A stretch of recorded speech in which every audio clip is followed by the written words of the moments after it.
Šepet Izole. Welcome to the special edition of the Whispers of Izola, Šepet Izole, our podcast.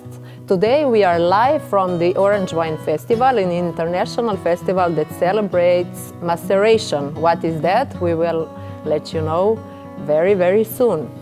Today we are tasting, toasting and talking with incredible people from the world of wine. And we'll try our best to do it in English. We will first start with the female representative of orange wines.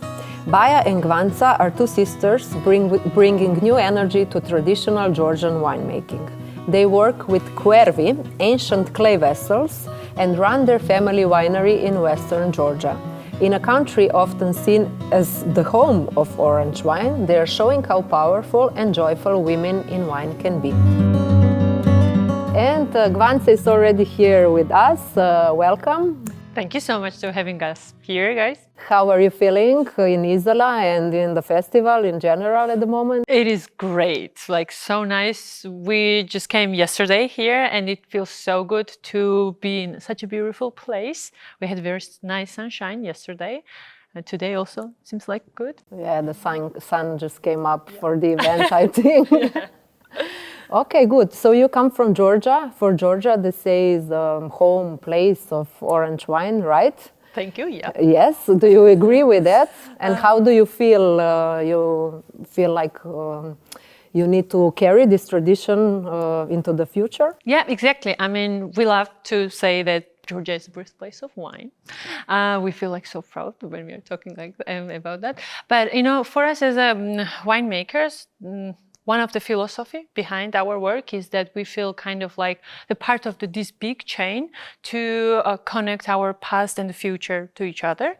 So one of the the reason why we love winemaking and why we work in that field is also that. So absolutely.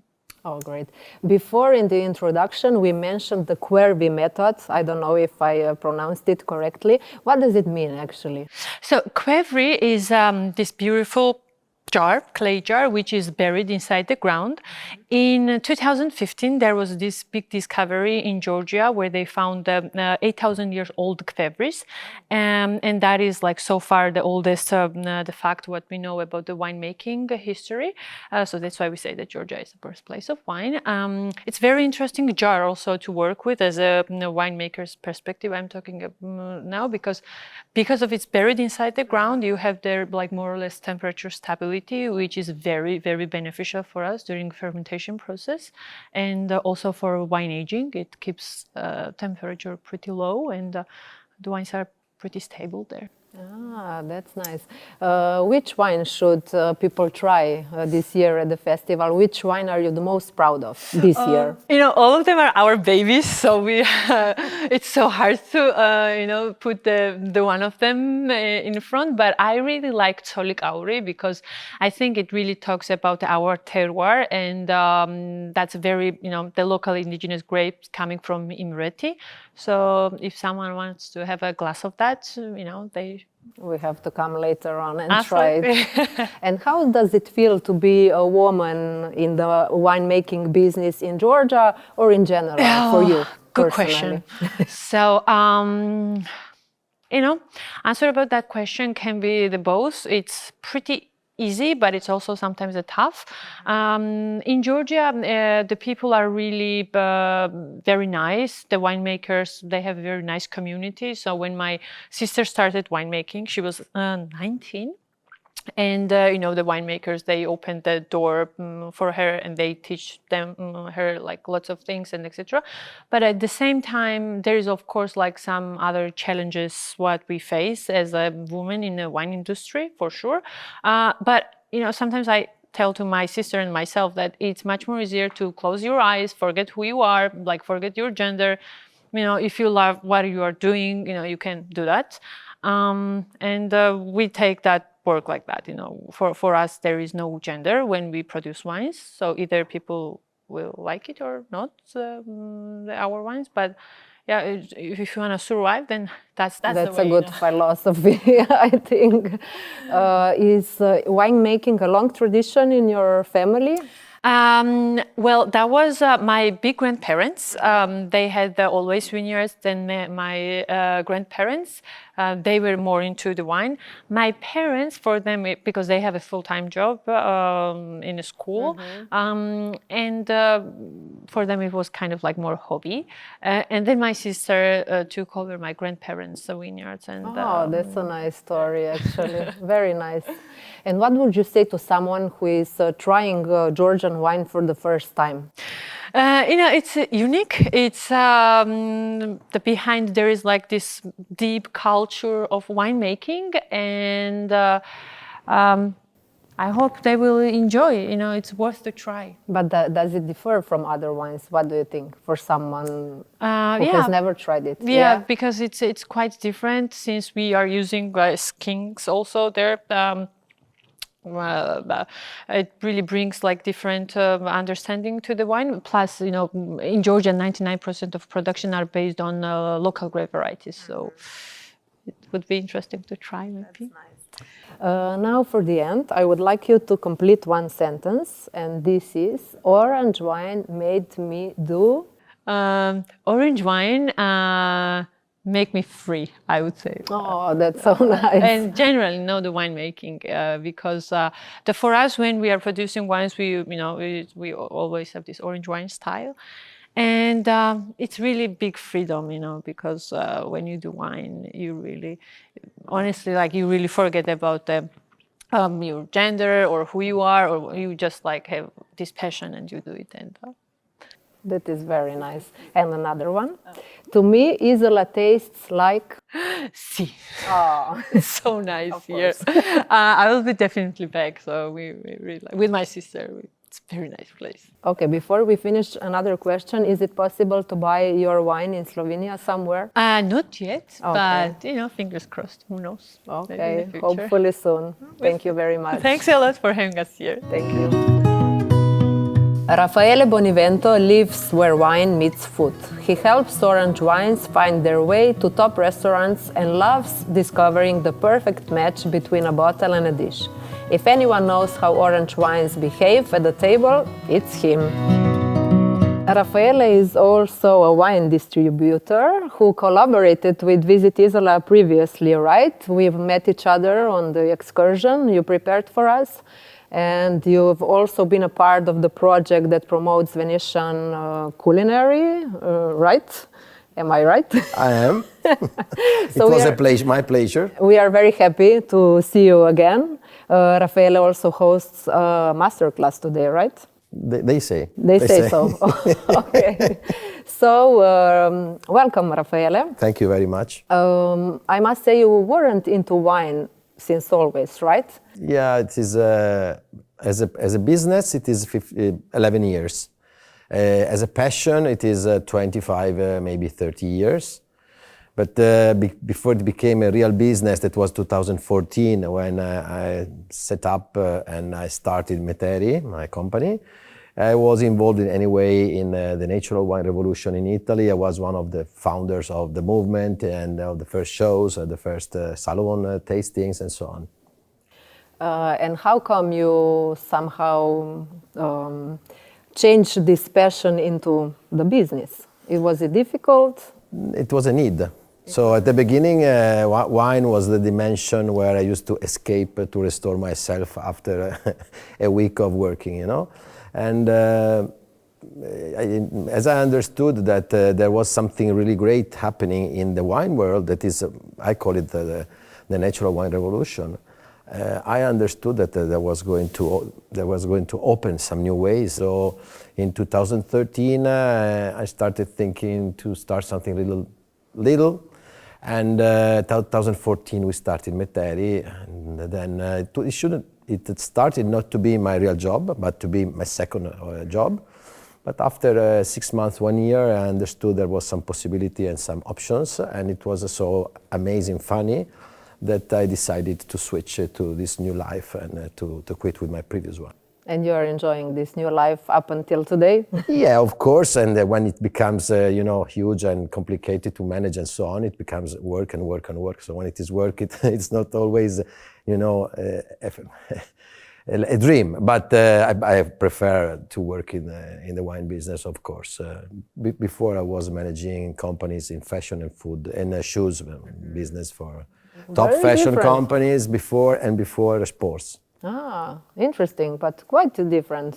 Different worlds, but I could bring in the wine world some of my experience that I made with huge companies, course. international companies. So this helped me to set up the company in a Great. structured way. Yeah. And is orange wine difficult to pair with food? What would you say? They say. I don't agree at all. What you don't have to consider is that you can't think that skin contact Rebula with 30 days of skin contact, you can't manage it as a white wine. So you can't eat a sea bass with just salt or with 30 days macerated Rebula, because the Rebula will kill the fish, no? But on the other side, with some kind of cheese, with some kind of ham, with some kind of delicatessen salami and so on, it works very well. And I don't believe that that orange wine is so complicated to match. I think that the matter is much more on the quality of the wines and the time they take to be ready to drink. So there are some parts of the world, and this part of the world understands that macerated wines, orange wines, are supposed to be awaited, before drinking. So 2, 3, 4, 5 years. And some other places in the world, it became, just a fashion, fancy, and so let's put skin contact and sell. And then the wine is complicated to drink. But it's not a matter of matching, in my opinion, but more of the time you need to wait that tannins integrate with wine. But did you ever have an experience where food really didn't match wine, or the opposite? A really bad experience that you cannot forget, for example? Yeah, I had, but it was a matter of bad wines. When the wine is quite good and the food is quite good, it's difficult that the experience is not okay. I don't say exaggerated, but I say it's not okay. But sometimes we have been drinking very bad wines, and in this world, for a long time, experimenting was made by the customers, by people in the restaurants, and so on. And this maybe was a fault, because this made us some resistance in a lot of customers to natural wines and to orange wines. So maybe the nightmare is when you receive some vinegar in the glass and it's not drinkable. So yeah, it wastes food. And moreover, I think that the real maybe food for orange wines is Japanese cuisine. I'm not saying sushi, but I say all the part with fermentation and the huge use of umami, and I think it works very well. Oh, great. That's why in Japan they sell so much natural wines, and orange wines. Nice. Have you tried any orange wines today? I know it's still early. Yeah, to be honest, not yet. So I will go to taste among the friends that are displaying their wines here. No, because I was in Buyol cooking before. So. Oh, great. What did you cook? What did you prepare? I cooked the risotto just from the market this morning, so there wasn't so much. But I found, some onion, something, and some horseradish. And then we made this risotto for some friends. Is there any left? I think so. You should ask. We will go and try it. We also know that you are quite fond of Izola. How come you like our little town so much? It was, 2000 and I think 2016 or 2015. We were in Monfalcone with a sailing boat, and it was mid of August. It was 15th of August, and we were planning to do something. What we do? We had a couple of days. Okay, let's go to Izola. And I didn't come to Izola for maybe 35 years. And we crossed the sea. We arrived in the place. We expected to find, so crowded, so noisy that it was 15th of August. And it was so calm, relaxing. I felt a really good atmosphere.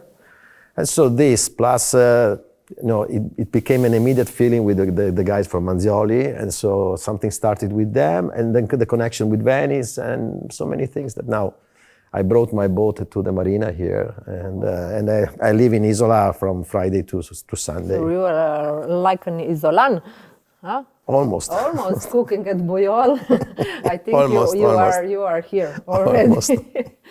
For the end, I would just like to ask you to finish 2 sentences. And the first one is, orange wine made me do? Made me do a lot of dinners to cook food, to pair it, to match it with orange wines. Because I like to cook, so everything started from this. Great. And the other one is, to me, Izola tastes like?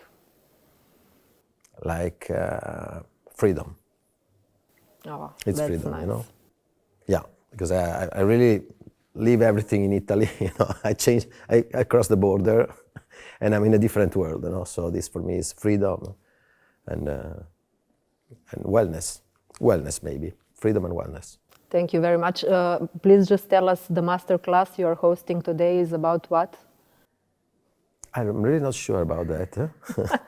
You're not It's sure the, about it's the the one I'm topic. with Dario Princic, right? Ah, yeah. I think so. They are asking me some, I think, in some news on how is the market of natural wines in Italy, I think.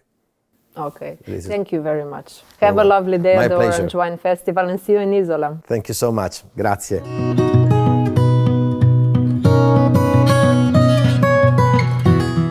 Finally, with us is Matej Zaro.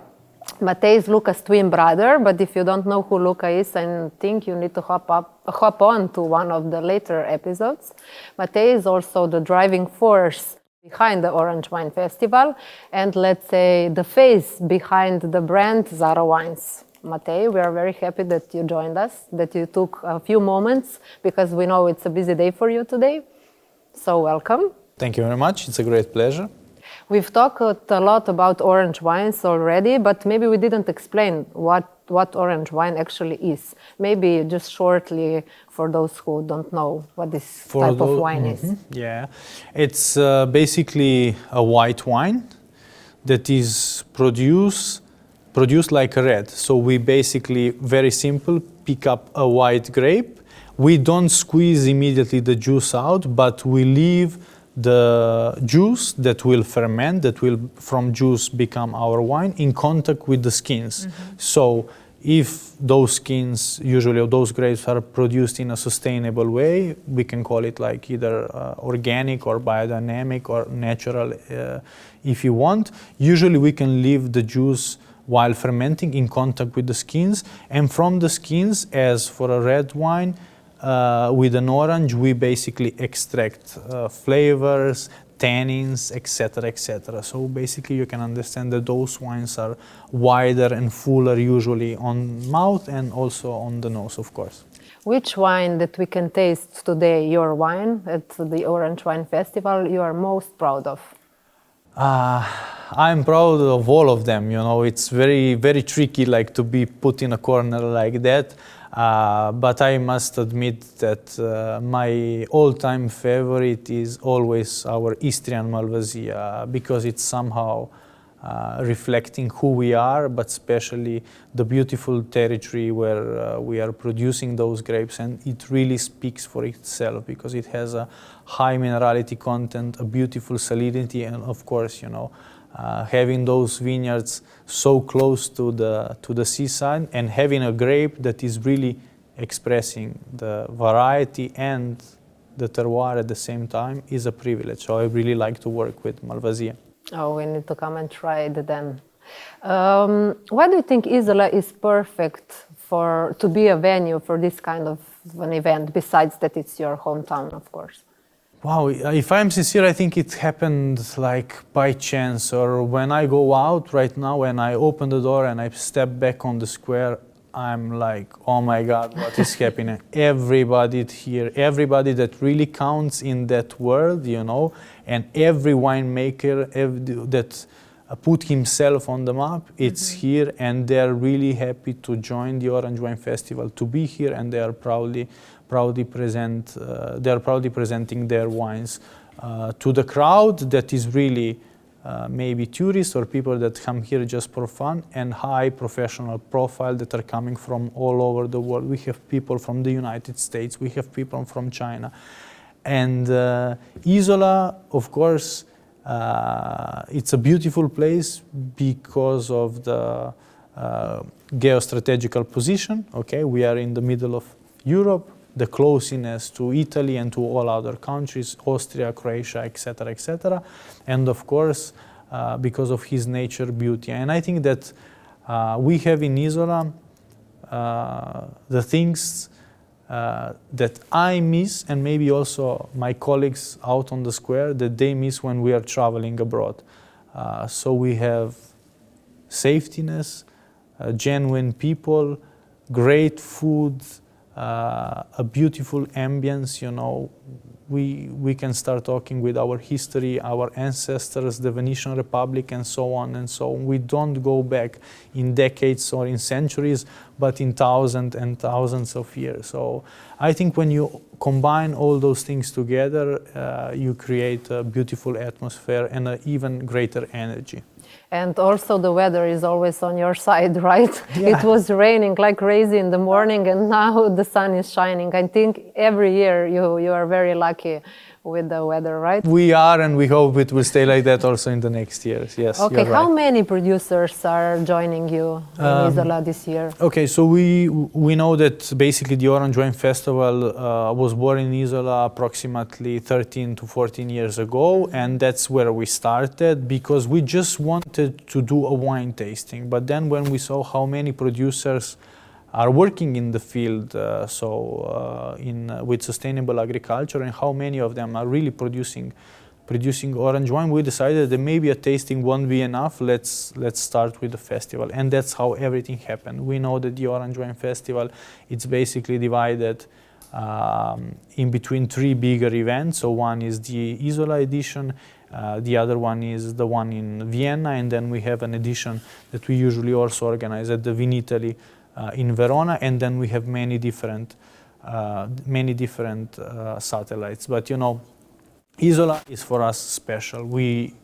That's where the festival was born, and that's where we would like to continue with our story, even if the walls of those old palaces somehow are becoming smaller and smaller. But you know, the smileys and the positive energy that basically all the people from all over the world are bringing to Izola is the most important thing. So we basically have here today 70 winemakers that are coming really from all over the world. Of course, the biggest part is from this region that we call Alpe Adria, you know, that we divide in 3-4 different countries, and they are presenting more than 300 sustainable wines. This is a great number. And how do you see the future of orange wines in general in Slovenia and maybe in other countries as well? You know, as in every field, I think that the key moment comes when you're doing something and when you're doing something good, and you always put the ethic in front. So when you have a good ethic, you are not only doing your job. In my case, you're not being only a farmer or a winemaker or an agriculture, but you're doing something more. I'm not talking about me because I treat myself as a young producer, but I'm talking about all the elders, I would say. Permit me to call them in that way. When you're doing something good and when you're, as I said, putting your ethics in front, you are inspiring new generations. So this venue will continue and will come bigger and bigger when those people, so beautiful agricultures basically that are coming from all over the world, are working hard and they are inspiring new generations. So a key factor of this year, of this Orange Wine Festival, is a special section dedicated especially to the new generations, to youngsters that are coming and they are attending the festival and proudly presenting their stories, their terroirs, their work, basically. Okay, thank you. Before we let you go, we have 2 short sentences we would like you to finish. And the first one is, orange wine made me do... Made me do some crazy things, but especially made me work really, really, really hard. That's you know, I would finish that sentence in that way, you know, because to have a product that is sustainable, there is no Saturdays, there is no Sundays, but there is work, and then is all the rest. But when you're doing and when you're working in that way, you have a great combinations in between your life and in between your work. And you basically, I don't know why I'm here, either because of work or either because of fun. Nice one. Another one is, to me, Izola tastes like... Very simple. To me, Izola tastes like wine, fish, and sea. That's it. Thank you, Matej. Thank you very much. Thank you for inviting me. Ian Dai from China is reshaping the narrative around natural wine in Asia. After working across all corners of the wine world, from sommelier to Amazon wine buyer, he started his own brand. A nomadic natural wine brand built on his philosophy of slow wine. Ian brings a deeply personal, experimental, and culturally rooted approach to winemaking. So now, before we dive into Ian's story, let me first ask you, is this your first time in Izola? Yes, first time. And how do you feel about Very Izola? excited, super beautiful. Can't wait to come back next year. Want to come back on summertime, but I heard it's super crowded in the summertime. Yeah, so, I think now is the best period actually if the weather is nice. So I should spend more time next year, end of April, early May, before summer.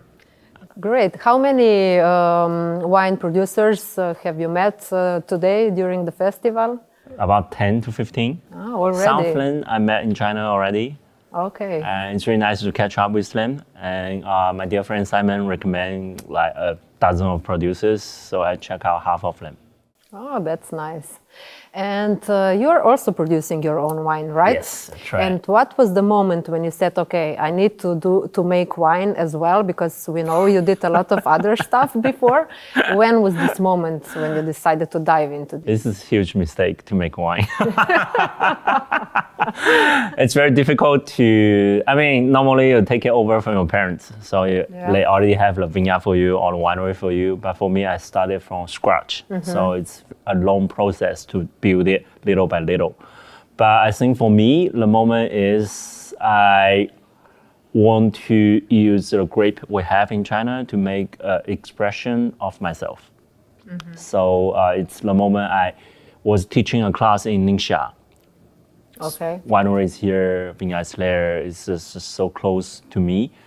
That's the moment I feel like, if I make something here, will it be different from the wine that already exists? So let's say year 2015. Okay. I tried a little bit, it did not work. 2016, I tried a little bit, it did not work. At the year of 2017, I have a small investment from my friend. I quit my previous job. I have the time. So I just throw myself into that. So yeah, that's how I get started. And you're still doing it, right? Yeah, because I just love it too much. What's the pronunciation of your brand? Because for me it was impossible to pronounce it. It's pronounced like XiaoPu. Xiao means small, Pu means garden. So which means a different lifestyle. But in here, it's very common, right? But in China, I live in Shanghai, it's impossible to have a garden. Everybody live in like apartments. Okay. So when I started to make wine in Ningxia, in the countryside, everybody have a garden, a vegetable garden, a flower garden, wherever the garden is. You just have a big piece of land. You can do a little bit with it. Then it's a different lifestyle. Also, because in China, everybody think like wine is this like luxury drink. Everybody want to call their winery like blah, blah, blah, domain, blah, blah, blah, chateau. I don't want that. I just do it the other way around. I call it small garden, XiaoPu. But it's a very nice name. I really like it. Thank you. What has making wine taught you about life in general? Just need to have a lot of patience. Yeah. Yeah, in wine, you make it, you gotta wait, and then you can drink it. For orange wine especially, because you have so much phenolic in the wine, you gotta wait a year, 2 years, maybe for some wine, you need to wait for 7 or 10 years before you can actually enjoy it. So also for the vineyard, you grow the grape, first year you don't have anything, maybe fourth year, fifth year, you can start to have proper crop. So, make wine just teach me you need a lot of patience. That's what you need for your life. Just wait, it will happen, but just keep on working on that. in its own time it will probably happen, and you cannot force it, right? Exactly. Yeah. And how is the culture of drinking wine in China currently? Wow. China, we can probably like to Shanghai apart. It's because in Shanghai it's this really modern city. A lot of foreigners, expats live in Shanghai. A lot of people was educated outside of China. I mean, drinking wine is kind of normal thing. It's just, we go out to a wine bar, to a restaurant, we order a bottle. But outside of Shanghai, people don't really drink that much. They drink maybe like once a year. Ah, okay. Chinese New Year. Yeah, like Christmas, like people get together and drink a bottle. But it gets better because wine is such a delicious drink. It attracts almost everybody. I think slowly, we will have more people start to enjoy wine, consume wine, drink wine in a normal dinner. Is it possible to buy your wine somewhere here? No, Maybe. No, we don't nowhere have importers. in Europe. You guys make too much wine. Make the market just very difficult to penetrate. So we cannot try it then. Hopefully I can find someone who is interested to import my wine, but I mean, Slovenia, Italy will be a very difficult market. Yeah, people will try it out of curiosity, but I need to sell it at a super affordable price. Okay. It's but difficult. Where do you sell it? Just in China or to other countries as well? China a little bit. Okay. And then I have Hong Kong, Macau, Singapore, Thailand, Vietnam, also a little bit in Australia, a little bit in Mexico, a little bit in United States. Oh, okay. Yeah. So you have quite some countries on your list. That's really nice. For the end, I have two questions. Yep. Please finish two sentences for me. And the first one is, orange wine made me do? Orange wine made me do, I need to fill up the next. Orange wine made me do what? Oh my God. This is difficult. It's a difficult question. Let's go to the next one if Okay. you prefer. The next one is, to me, Izola tastes like... Okay, perfect. To me, Izola tastes like a delicious glass of light orange wine. Not too heavy, not too much on the body, but just super aromatic, light, but still have enough characters in the palate.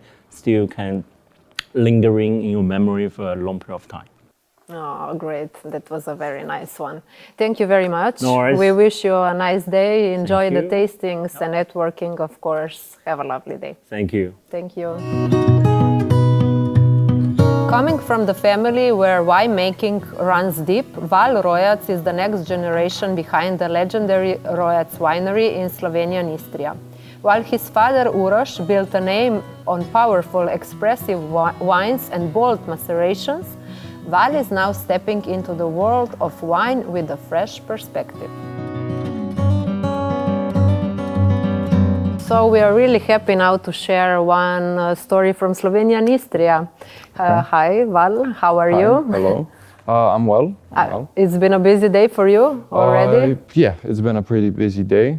I actually came late here to the Orange Wine Festival. I had a bunch of schoolwork to do because we have the maturity this year. The tests, you mean? Test. Okay. And have to work on that, but then right after here. So. Oh, great. So you are really very young. Can you tell us how old are you? This year in July I'm turning 20. Okay. Yeah, fresh. Very fresh. Yes. Could you describe yourself a bit, because a lot of people don't know you as you are just starting, your path in the winemaking business. So I'm the son of Uroš Rojac. He makes wines. He's the second generation in our family who's been making wines. I hope I'm going to be the third. I'm currently studying computer science, but so right now I'm choosing which university to go to. So we're going to see if we continue with computer science or we go into agronomy or winemaking. So, how long are you involved in the family tradition?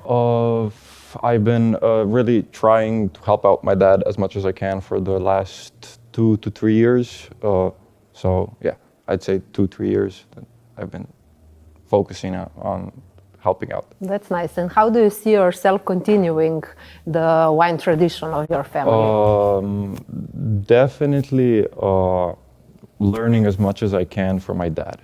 So my dad has like a great, amazing winemaking mind, and like maybe I'm not like trying hard enough to learn from him, but like that's definitely what I should focus, because it's also, you know, every winemaker has a very unique way of making their own wines, I think, and it would be a shame for me not to learn his skills and what he knows.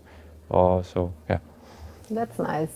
How do you introduce orange wines to someone who doesn't like them? Because orange wines, we know, can be quite complex. So it's a very interesting question. I like it. I like it if someone is completely new to orange wines and doesn't know anything. They're probably more likely to know a rosé.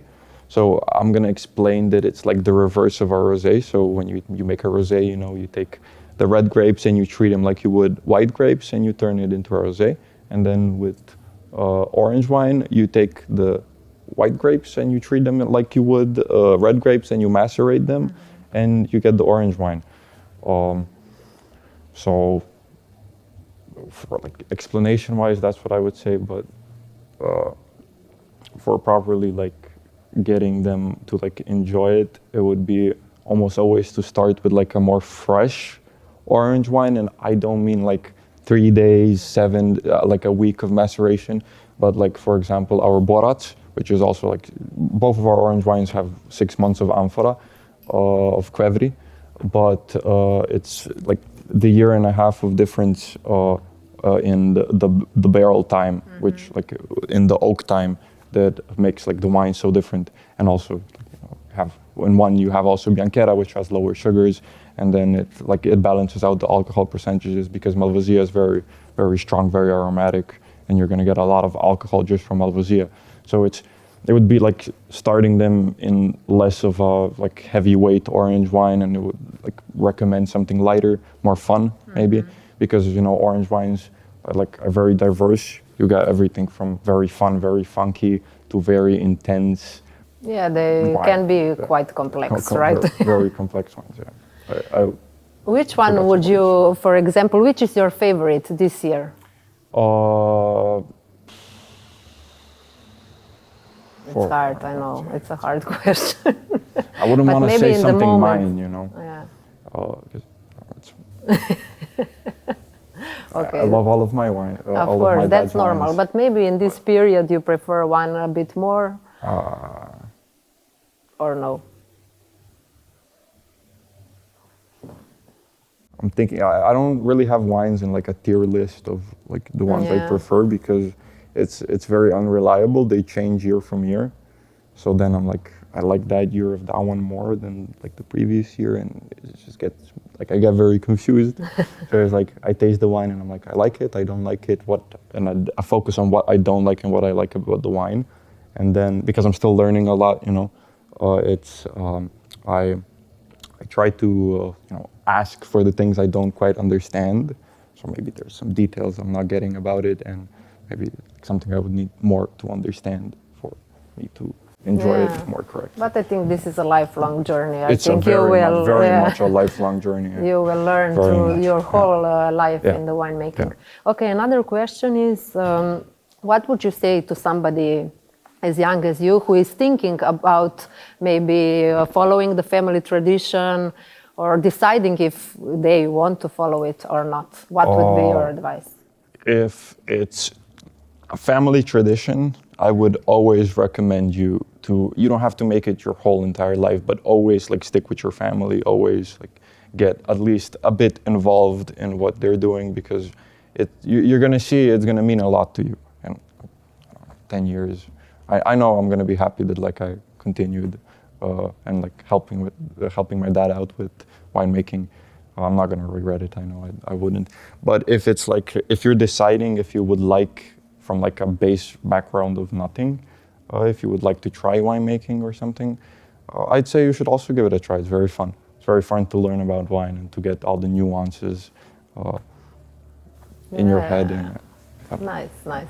I have just 2 more questions, and they are not even questions. I will ask you to finish 2 sentences. Okay. And the first one is, orange wine made me do. Orange wine made me... It isn't a do. It just made me break my ankle almost twice. Oh, So, yeah, orange wine. that's quite a story. Unfortunately, we don't have the time to listen to it. And the other one is, to me, Izola tastes like... To me, Izola tastes like summer. I love Izola in the summer. And in the spring too also. Okay, great. We will probably see you next year in at Orange Wine Festival as well. I'm here every year. Okay, great. Thank you, Val. Thank you. Martin Gruzovin lives and breathes wine. As part of the biodynamic winery Guerila and the national sommelier champion, he knows the wine world from the inside out. But it's his sharp pen and honest voice that make him stand out. Through his widely read wine columns, Martin speaks openly about the struggles and opportunities of Slovenian winemakers. He doesn't sugarcoat, and that's exactly why people listen. So Martin is our last guest for today. How are you, Martin? Very nice, thank you. Have you tried a lot of different wines today already? Yeah, I tried quite some. Not all, of course. Any favorites so far? Yes, always. Which one? I cannot tell you. Okay. No, I'm joking. You are very secretive. No, plenty of producers, a lot of new faces, also the traditional one, which we always know or knew that they produce excellent wine. So each year I see improving quality, expression of terroir, increasing quality and drinkability of the wine present here at the festival. Oh, that is but I will not tell you the names because names nobody paid me to tell them. So I know. It was a joke before. What do you think are the current challenges in the wine industry in Slovenia, for example? Slovenia has plenty of challenges. Despite the thing that we will solve inland with our legislation, the culture which is changing, approach of young people to the wine. Then we have the anti-alcohol propaganda, which is quite strong. Despite this, we must work, and we are missing or we are lacking global wine promotion board, which will or would help the average Slovenian producer to not only express or promote the wine he produces, but producing Slovenia or promoting Slovenia as a wine country. This is a big issue we need to face. The winemaker cannot stand the cost or the organization of this body. This must be a cooperation of state or Ministry of Agriculture, winemakers, big, small cooperatives, everyone to facing in the same direction and organizing let's say an institution which will help to promote Slovenian as a wine culture of a wine region. This is something we are talking about for more than 10 years. Everybody is a little out on this, but when we come to facts, everybody is little with, let's say, fix in the pocket, we say in Slovenia. This means you have a big expectation, but you are, let's say, little unfair with yourself. But on the other hand, I think young generations are really into the wine right now. I don't think that was the case before. I think that this is not totally true. When I was young, and you as well, I think, we are more or less same year, wine was something fancy. Yeah. When you was on Friday afternoon outside, it was nice to sit in a fancy place here, close to the sea, drinking, sipping a bottle of wine with a fancy glass. Now, young generation don't see this anymore as something more. They frequently don't socialize. They have social media. They have all this virtual world, which is not, in fact, a world. They don't go out to socialize. They stay at home. They go on Insta media or digital media. They have conversation there. And without going out, they don't get together. And if you don't get together, you don't drink wine. But even when they go, they are very immediate. They don't have time to spend to develop like we had, because we didn't match with you knew that you need to show at some place at some hour, and you will meet your friends without all the phones and applications. And we had a bottle of wine or something. Now they frequently abuse of cocktail stuff, spirits, which are not really into. And we need to work more on young generation to introduce them that wine, it's part of the soul, the country, the culture, and also something which is not just fancy in one time, but it's fancy 4,000 years. And all the generations through all this period had this experience with wine.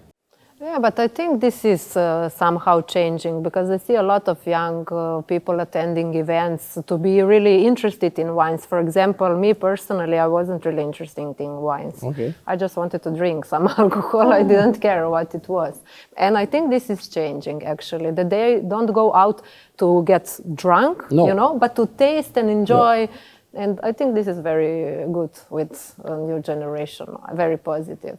Yeah, certainly we have an amount of people, young people, that are interesting, but we need to work more on the mass to get them into wine.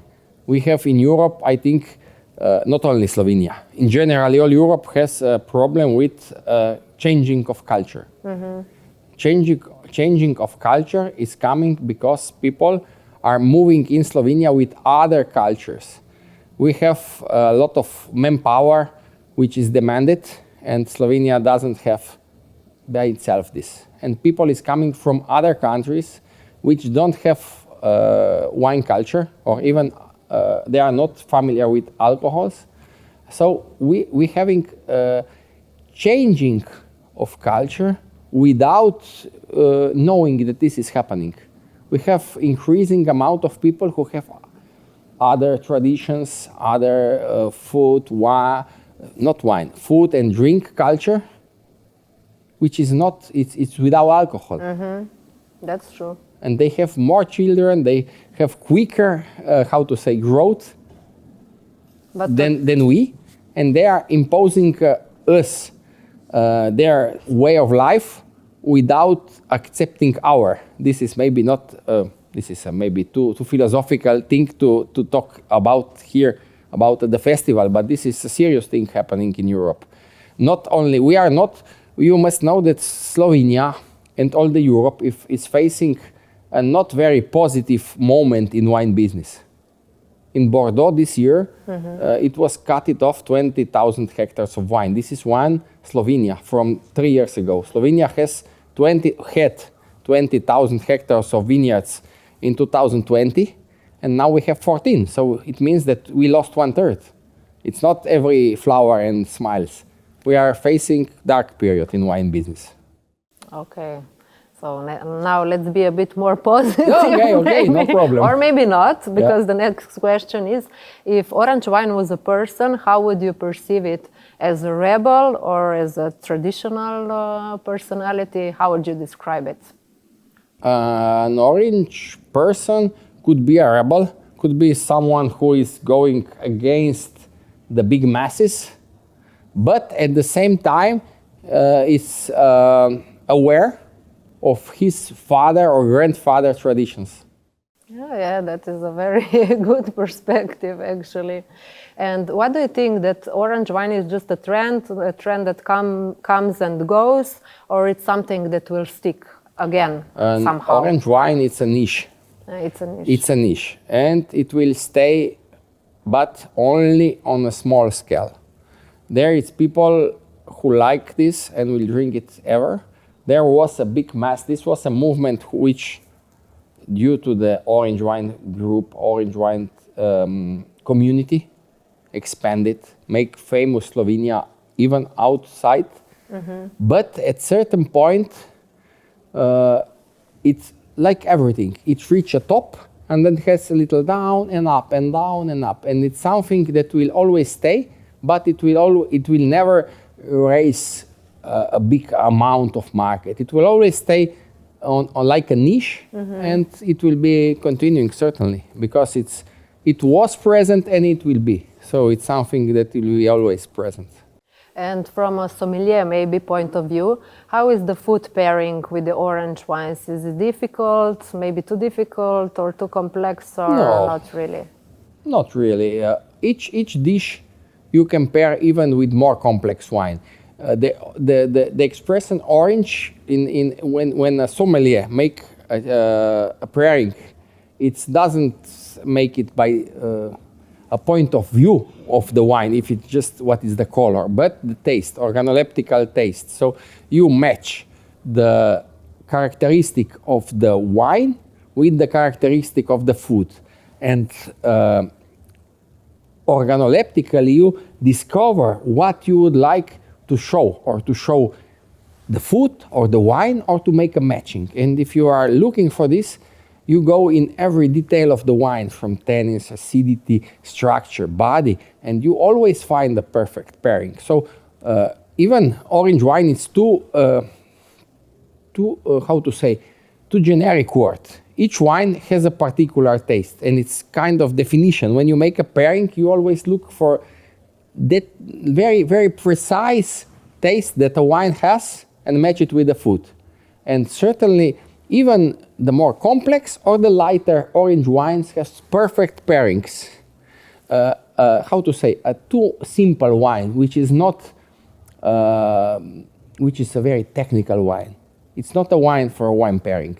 It's a wine for drinking outside like aperitivo. But for dish, each dish can find a particular wine. And then it's just a task of a good sommelier to make this marriage of food and wine.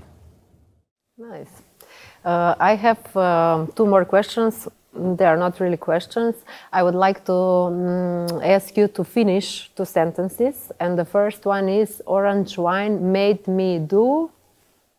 Everything. Everything?